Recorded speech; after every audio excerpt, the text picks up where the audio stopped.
Thanks so much for having me here. So I've travelled from Sydney, Australia to be here, and I just want to say how wonderful it's been so far, and thank you so much for having me and allowing me to share some of the work that we've been doing at Merrell Studios. For those of you who thought this talk was about robots, apologies, it's not. Robots can take care of themselves, people can't, so it's about humans. So if you've come along hoping to hear about robots, this ain't the room to be in, so you can leave now. It's all okay, I won't be offended. All right. I really like this quote from Dave Snowden, if you've ever read any of his blogs or been to any of his sessions. He likes to talk about how we can design for processes, but in doing so, we can start to forget the things, or the subtle things, I suppose, in a design that are important for humans. And that's what he's saying here. And that kind of became a little bit of a theme, I think, for this session, but also for what I wanted to talk a little bit about in terms of some of the work that we're doing at the studio. And I hope you can find that interesting as well. So really what we're saying here is about a lot of conversation in terms of designing for the whole human, and that's what really what we're talking about there is empathy. So what's it like for people? What's it like for their whole life, for their whole of experience? What can we do to bring that into the designs that we're looking for? Because it's in only designing with true empathy that we can start to get that whole person as part of the interactions and the experiences that we're designing for. So we need to have that whole of the human approach. So it's like when we're doing a banking or a service design for a bank, we can't just talk to the person, oh, just bring your banking self along. That's who we want to talk to. It's the whole person that comes along. We need to speak to all of that. And their expectations are informed by other experiences that exist beyond banking. So they'll bring those experiences that we need to take into account for the experience that we're offering them up in terms of that situation. So again, it's the whole of the human.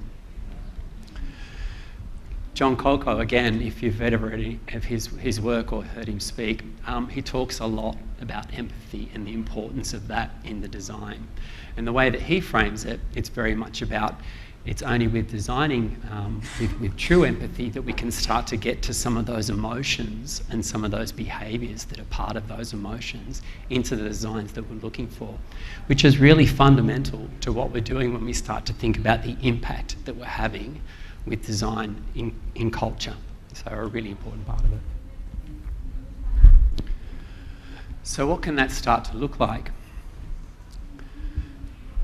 So at the studio, this is a continuum that we've been thinking a lot about, and it's been informing a lot of the practices that we've been working with. At one end, you've got design at, and we're all familiar with that. That's those products that come out from a piece of technology. They might not have done a lot of work in terms of working with people to understand how they respond to it, but gee, it's a great bit of technology. It's there, it's out, and quite often, sometimes these products work, but sometimes they don't. It's some idea that's come out, and people haven't necessarily embraced it because they've put the technology first. Then if we move further along the continuum, we've got this idea of designing for, or design for. So we actually start to incorporate people and their needs and their wants as part of the designs that we're looking for. But in the execution of that, quite often what we can do is miss some critical parts of what makes people human to incorporate into the designs that we're looking for.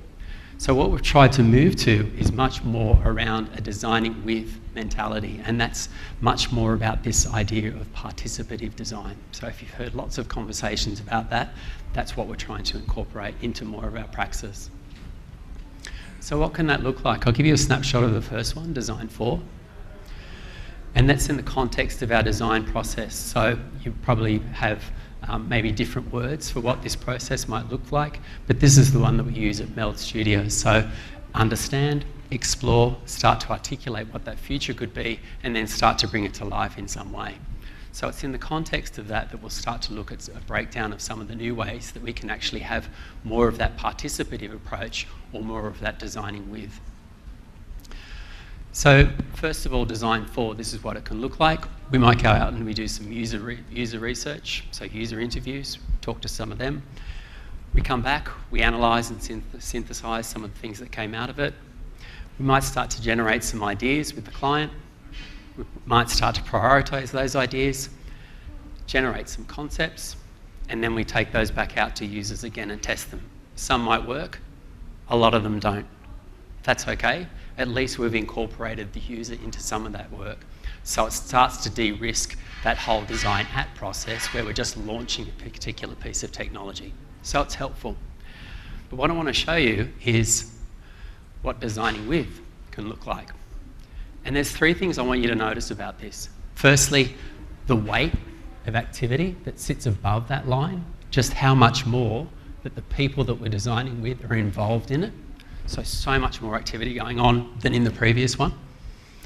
The second part of it is the people that we're working with. So it's actually the people that we're designing with. We've also got the client involved in these sessions as well. So bringing them with the client and working with people that we're designing with, the customer, the user, whoever that might be, working with our clients, and the designers basically all in that space. And then the third part of it, and this is an important part of it, is that idea of designing. It's a doing word, it's a language, so it's a dynamic process. And what I'm saying is that this process will give you an idea of what some of the things that you should be including in this to get more of that whole human perspective. But it's very experimental. So one of these methodologies might be great, another might not be. And what I'm encouraging you to do is actually try out some of these different methodologies to see what might work best for the context and domains that you're designing for. And that's really what this process is about. It's designing, dynamic, it's experimental, it's part of what we do. So to do that, what I'm going to give you an idea of is some of the pros and the cons of some of these different methodologies. I won't go through them all, but I'll hopefully give you a bit of a snapshot for them.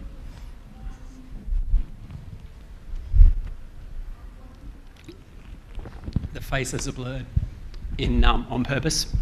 Privacy, big issue.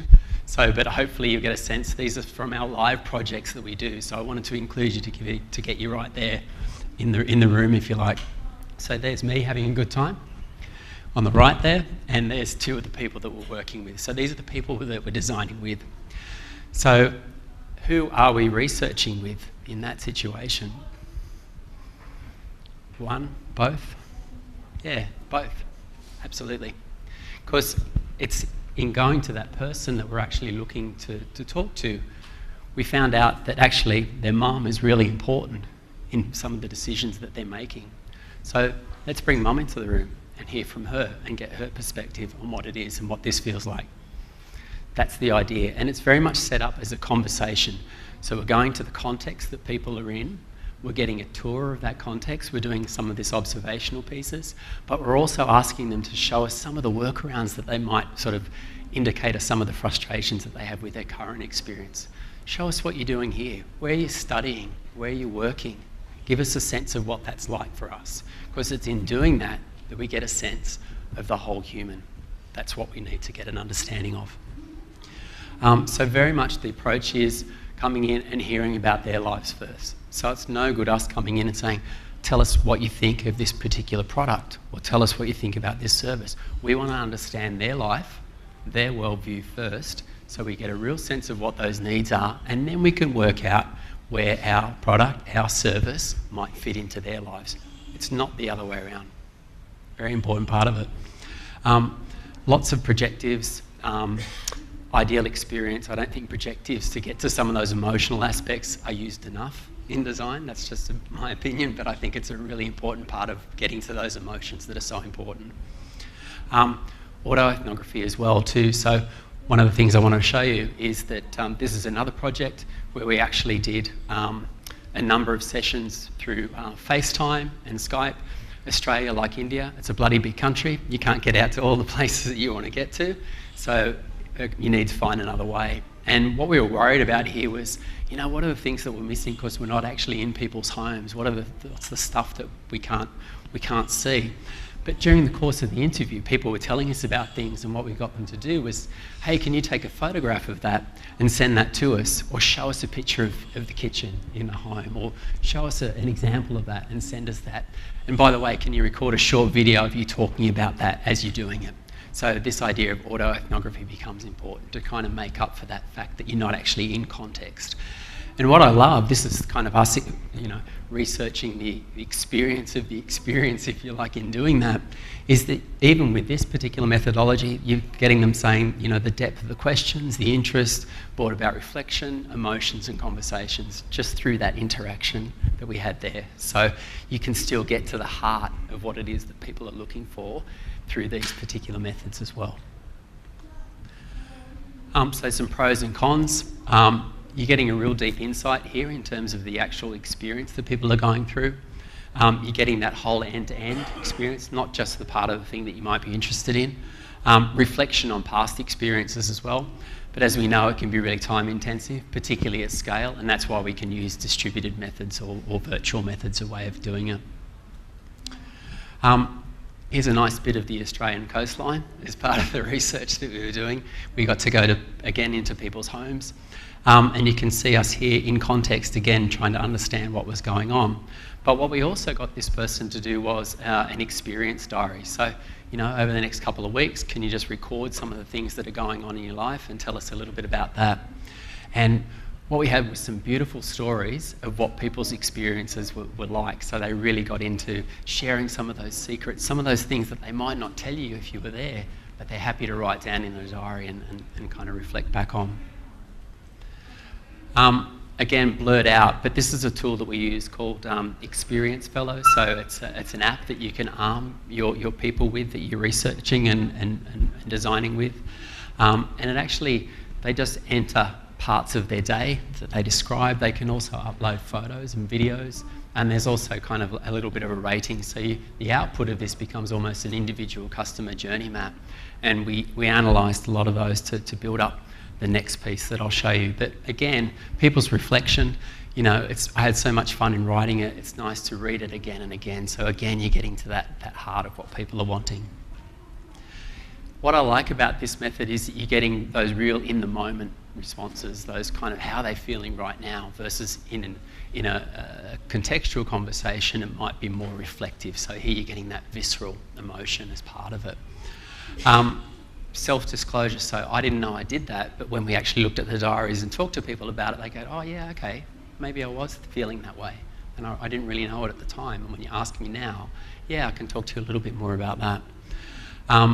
It's about I suppose, today's lived experience rather than so much more reflection. So you are getting that in the moment rather than necessarily that reflection back. And it can generate lots of amounts of data, so which you can drown in, which we did a few times, I think, as well. So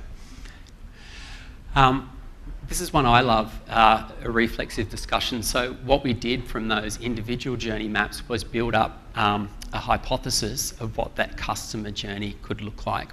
But rather than us going, that's great, we've got it because we've done the work and that's how it should be, so that's what we take forward with the client. We actually brought people that had completed those diaries back into a session where we actually got them to say, look, here's what it's starting to look like in terms of your customer journey. What do you guys think of that? And to do that, we did a nice exercise around deconstructing and rebuilding up some of those journey maps, which you can see them cutting out pictures of those journey maps and putting them back together in a way that's meaningful for them. And more importantly, we got them to share back what those journey maps meant, because it's in the telling of those stories that, again, we start to uncover more of those needs that people are about. And a lovely quote there around that. So very much getting participants or people into that session around analysis and synthesis rather than us assuming things. Much deeper in terms of discovery, and you're actually getting them to reflect back on what it is that was important for them, that they can affirm or kind of challenge some of the things that you might have thought were important. Here's a great way that we actually did, again, had lots of people over different parts of Australia coming together to do an idea generation session. We did it in a distributed way, and those two black boxes there, the names are blurred out, but that's actually two of our clients who were in the session with people. Again, challenging, kind of working out, provoking some of the ideas that came out of it. It's just about getting those people together in that room. You can see down the right here, I've blurred it out, but that's them coming up with different ideas that they can work through. So certainly a good way if you can actually get those people together in a space And it doesn't necessarily have to be in a physical space, you can do it this way as well. I think one of the key things here is you can get that collaboration across geography, across time zones, whatever that might be. Again, important. But the thing that we had difficulty with was connectivity. Again, you've got technology causing some issues, but mainly also people that weren't necessarily familiar with the platform, so we had to run some sessions with them to get them up to speed in terms of some of the things that we were trying to do. So that might be a challenge as well. And the last one I want to talk about was live prototyping. So this is us getting together with a bunch of pharmacists in a pharmacy after hours, and you can see them here working with some really basic low fidelity or lower fidelity prototypes. It's just paper and cardboard. You can see them trying out the idea, but what I love about this shot is that it's only paper and cardboard, but that person's actually trying to touch the screen, you know? So there's a real suspension of disbelief in that, and they're really getting into the spirit of this prototyping exercise. So again, gives you a real sense of what can go on. It helps you to de-risk some of those things that you might want to try out. So let's mock it up in a lower fidelity way so we can understand if it actually works. The logistics of this can be really quite complex, and not all people might be able to suspend disbelief. So I had one person say to me at the end of the session, I said, "Oh, what did you think of all the new things that we were trying to test out?" He goes, "Well, they weren't real, so I can't really tell you anything about them." So it's important to kind of get people into that moment of being able to suspend disbelief and play with them as if they were real. It's an important part of it. Okay, so what I'd like to leave you on is a quote from one of my favourite systems thinkers, Blake, who says, "For all things exist in the human imagination." And what my interpretation of that is that it's all within us as people, and it's up to us as designers to bring those needs, those wants, those hopes, those dreams, those fears, those anxieties to the fore, so we can design for the whole of the human, for all of them that makes up. And the other part of this that I really quite like is that the limit of this exists in our imagination as designers as to how we might go about that. So that's what I'd like to leave with you on. But thanks very much.